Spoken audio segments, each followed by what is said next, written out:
Breaking news చూస్తున్న మాజీ మంత్రి అంబటి రాంబాబుని రాజమండ్రి సెంట్రల్ జైలుకి తరలించారు. 14 రోజుల పాటుగా రిమాండ్ విధించిన తర్వాత ఆయన్ని రాజమండ్రి సెంట్రల్ జైలు తరలించినట్టు తెలుస్తోంది. అయితే అంబటి రాంబాబుని శనివారం అర్ధరాత్రి నుంచి పోలీసు అదుపులో ఉన్నారాయన. సో అప్పటి నుంచి కూడా ఆయన్ని పోలీసులు విచారించినప్పుడు పోలీసుల విచారణలో అంబటి రాంబాబు పశ్చాత్తాపానికి గురయ్యారంట. మీరు ఇలా ఒక ముఖ్యమంత్రిని దూషించడం, మా విధులకు ఆటంకం కలిగించడం, అనవసరమైన రాద్ధాంతాన్ని క్రియేట్ చేయడం, పోలీసు అధికారులపైన కూడా దూషణలతో రెచ్చిపోవడం తప్పు కదా అని అడిగినప్పుడు నేను అలా చేయకుండా ఉండాల్సిందే అనే రకంగా ఆయన మాట్లాడుకొచ్చారట. సీఎం చంద్రబాబుని ఎలా తిట్టాల్సింది కాదు అంటూ అంబటి మాట్లాడుకొచ్చారట. ఇక రిమాండ్ రిపోర్ట్లో కీలక విషయాలు వెల్లడించారు పోలీసులు. అంబటి రాంబాబు పైన రాష్ట్ర వ్యాప్తంగా 16 కేసులున్నాయి. అంబటి రాంబాబు పదే పదే విమర్శలు, వివాదాలు సృష్టిస్తూ ఉన్నారు, గొడవలకి కారణమవుతున్నారని చెప్పి అంటున్నారు పోలీసులు. ఇక సీఎం చంద్రబాబుని అసభ్య పదజాలంతో దూషించారని కూడా పోలీసులు చెప్తున్నారు. రెండు పార్టీల మధ్య వైషమ్యాలు రెచ్చగొట్టేలా వ్యాఖ్యలున్నాయి. ఇక అంబటి రాంబాబు వల్ల లా అండ్ ఆర్డర్ సమస్య వస్తుంది, అంబటి రాంబాబుని రిమాండ్ ఇవ్వకపోతే ఆయనకు సైతం ప్రాణహాని ఉంది అన్నట్టుగా పోలీసుల తరఫున వాదనలు వినిపించారు. ఇక రిమాండ్ విధించడంతో పాటుగా కస్టడీ కూడా అవసరమని చెప్పి పోలీసులు అడుగుతూ ఉన్నారు. నల్లపాడు పోలీసుల వాదనతో ఏకీభవించిన న్యాయమూర్తి 14 రోజుల పాటుగా ఆయనకి జ్యుడిషియల్ రిమాండ్ విధిస్తూ ఉత్తర్వులు జారీ చేశారు.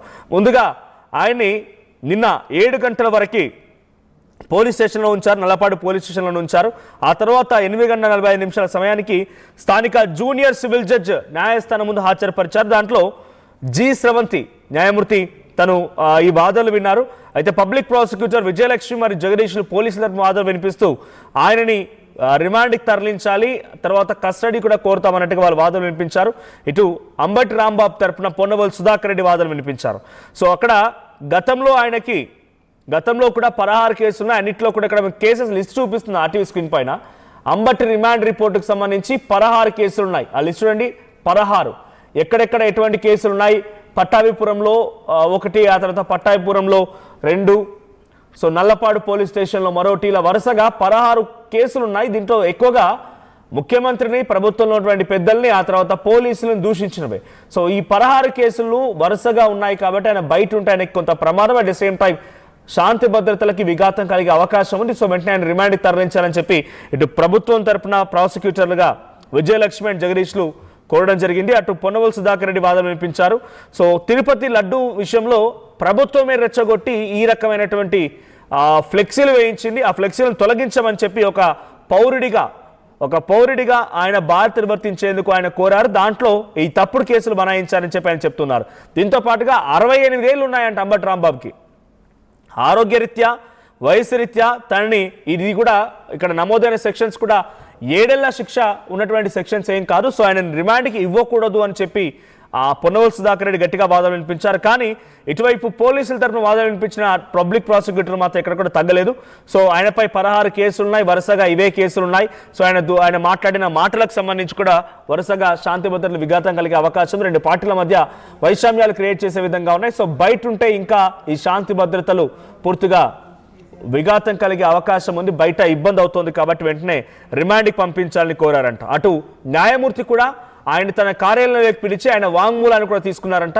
సో రిమాండ్కి సంబంధించి కన్ఫర్మ్ అయిన తర్వాత అంబటి రాంబాబు రిక్వెస్ట్ చేశారు, నన్ను రాజమండ్రి జైలుకి పంపించండి అనేటువంటి ఒక రిక్వెస్ట్ అంబటి రాంబాబు చేయడంతో న్యాయమూర్తి కూడా అంగీకరించారు.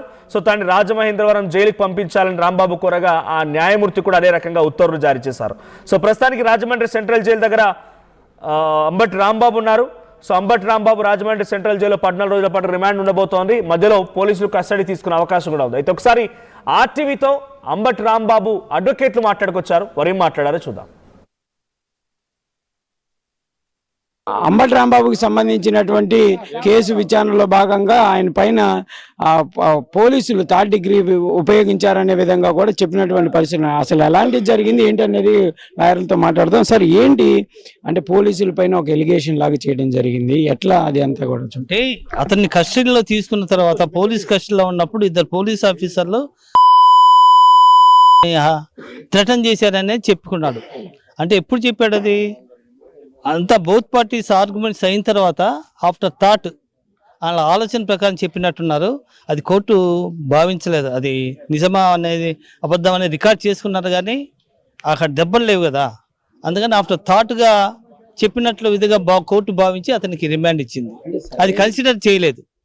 కోర్టు వాళ్ళ లాయర్లు సరైన విధానంలో జడ్జిమెంట్ రాలేదనే విధంగా కొంత అసంతృప్తి ఎట్లా చూడొచ్చు సార్? సంతృప్తి అంటే జనరల్గా ఏంటంటే బిలో 7 years ఇంప్రిజ్మెంట్ ఉన్న వాటిల్లో సుప్రీంకోర్టు గైడ్ లైన్స్ ప్రకారం ఆర్నిష్ కుమార్ జడ్జిమెంట్ ప్రకారం బెయిల్ ఇవ్వమని ఉంది. కానీ 1-2 కేసుల్లో అయితే అలా చేస్తారు. కానీ ఇతని మీద 20 కేసుల పైన ఫైల్ అయినాయి. అలానే అగెనిస్ట్ అసాల్ట్ చేసి పోలీసుల మీద దాడి చేసిన కేసుల్లో 7 ఉన్నాయి. అందుకని కోర్టు సో మెనీ కేసెస్ ఉన్నాయి కాబట్టి అతనికి రిమాండ్ ఇచ్చింది. అంటే రిమాండ్లో ఆయన కేసులతో పాటు ఏమేమి అంశాలు ప్రస్తావించడం జరిగింది సార్? ఎక్కడ మీరు పోలీసులు రిమాండ్ రిపోర్ట్లో ఎలాంటి అంశాలు అంబటి రాంబాబుకు సంబంధించినవి ప్రస్తావించారు? అంటే అతను ఏదైతే బాబు గారి మీద మాట్లాడారో ఆ విషయాలు, ఈ కల్తీ నెయ్యి దాని మీద ఫ్లెక్సీ వేశారు, దాని మీద అక్కడికి వెళ్ళి గొడవ చేశారనే విషయాలు, ఇతనే పబ్లిక్ మీద అటాక్ చేశారని జనరల్గా మన టీవీలో వచ్చిన అవన్నీ చెప్పారు. అవన్నీ ఛార్జ్ షీట్లో మొత్తం రాశారు రిమాండ్ రిపోర్ట్లో. ఈ రిమాండ్ అనేది సాధారణంగా ఉంటుందా లేకపోతే విఐపి ట్రీట్మెంట్ లాగా ఉండే పరిస్థితులు ఉంటే ఎట్లా? సాధారణమే. వాళ్ళు ఏదైనా పిటిషన్ వేసుకుంటే అతను విఐపి ట్రీట్మెంట్ కాలం వాళ్ళు వేసుకుంటే దాని మీద కోర్టు నిర్ణయిస్తుంది. అప్పటి వరకు జనరల్గా అందరికీ ఒకటే న్యాయం కదా, అట్లనే వాళ్ళు కూడా అంతే, స్పెషల్గా ఏమి ఇవ్వదు. అట్లా కస్టడీ పిటిషన్ కూడా వేశారనే విధంగా తెలుస్తుంది. అది అట్లా అంటే రిమాండ్ అయిన తర్వాత కస్టడీ పిటిషన్, రిమాండ్ అవ్వకముందు ఏరుగా, రిమాండ్ అయిన తర్వాత రేపు వేస్తారేమో చూడాలా. అది ఇది ప్రధానంగా కూడా అంబటి రాంబాబుకు సంబంధించి రిమాండ్ అంశంలో లాయర్లు అయితే క్లియర్గా చెప్తున్నారు. మొత్తం 20 కేసులు ఉన్నాయనే విధంగా క్లియరెన్స్ చేసిన తర్వాతే ఈ అంశానికి సంబంధించి పరిగణనలోకి తీసుకోవటం, అంబటికి రిమాండ్ విధించడం జరిగిందనే విధంగా చెప్తున్నారు. కెమెరామెన్ సిద్ధుతో సాయిశంకర్, గుంటూరు కోర్టు నుంచి. బట్ 7 ఏళ్ల లోపు ఉన్నటువంటి ఆ సెక్షన్లు బనాయించినటువంటి కేసుల్లో జనరల్గా రిమాండ్ ఉండదు. కానీ పైన 16 కేసులు ఉన్నాయి. సో ఆ 16 కేసులు ఉన్నాయి. గతంలో కూడా ఆయన ఇటువంటి విధంగానే పోలీసులను దూషించారని రకంగా ఉన్నాయి కాబట్టి ఆయనకి రిమాండ్ విధించారని చెప్పి అడ్వకేట్ చెప్తున్నారు. ఒకసారి మనం విజువల్లో చూస్తున్నాం. రాత్రి అప్రాక్స్ 12 గంటల సమయానికల్లా రాజమండ్రి సెంట్రల్ జైలుకి ఆయన తరలిస్తున్న విజువల్ చూస్తున్నాం. ఎస్, ఇదే వాహనంలో అంబటి రాంబాబు ఉన్నారు. అంబటి రాంబాబుని అదే వాహనంలో తీసుకెళ్లారు. అంబటి రాంబాబుని రాజమండ్రి సెంట్రల్ జైలుకి తరలించి 14 రోజుల పాటు రిమాండ్లో అక్కడ ఉంచబోతున్నారు. సో మా ప్రతినిధి ఏపీ ఇన్పుడేటర్ కృష్ణమోహన్ సిద్ధంగా ఉన్నారు. ఎస్ కృష్ణమోహన్, 14 రోజుల పాటుగా రిమాండ్ విధిస్తూ అంబటి రాంబాబు విషయంలో న్యాయమూర్తి నిర్ణయం తీసుకున్నారు. దీనిపైన వైసీపీ రియాక్షన్ ఏంటి? వరుసగా గతంలో కాకాని, ఆ తర్వాత పలువురు వైసీపీకి సంబంధించిన నాయకులు, తర్వాత చాలామంది మాజీ మంత్రులు కూడా వరుసగా కేసులు ఎదుర్కొని రిమాండ్ వరకు వెళ్లారు.